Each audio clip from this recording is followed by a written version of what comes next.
d'Auvergne et de Rhône-Alpes.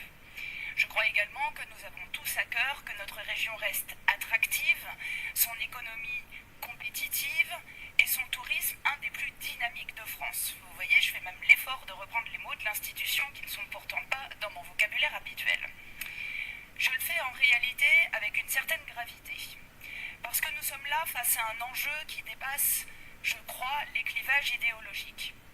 Celui d'une centrale, celle du Bugey, qui est installée à une trentaine de kilomètres de Lyon, qui est la deuxième plus vieille centrale du pays, qui a fait l'objet de 100 rapports d'incidents de l'ASN depuis 2000, avec 2 mises en demeure, et qui vient encore de connaître 2 plans d'urgence internes en moins de 10 jours sur des réacteurs en maintenance.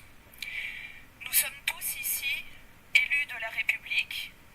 Nous avons tous une obligation morale de réfléchir en termes d'intérêt général et chacun de nous porte la responsabilité de ses votes.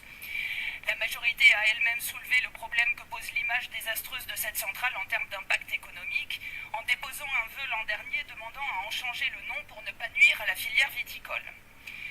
Or, vous savez, j'ai travaillé dans une vie précédente comme consultante pour le CAC 40. J'ai fait une école de commerce et je suis donc capable de comprendre les arguments économiques.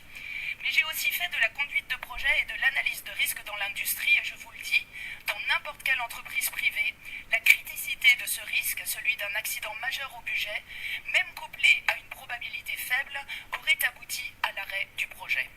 Alors regardons les choses en face de manière très pragmatique et concrète. L'ASN et la CLI préconisent un périmètre de 80 km autour du budget. Cela englobe Genève, Annecy, Chambéry, Combe-de-Savoie, le Grésivaudan, la Chartreuse, le Nord-Isère, la métropole de Lyon, les monts du Lyonnais, la Bresse savoyarde et une partie de la Bresse bourguignonne. Et cela concerne 4 millions de nos concitoyens. Avons-nous la garantie que toutes les communes de ce périmètre déjà asphyxiées vont pouvoir financer les plans de sauvegarde?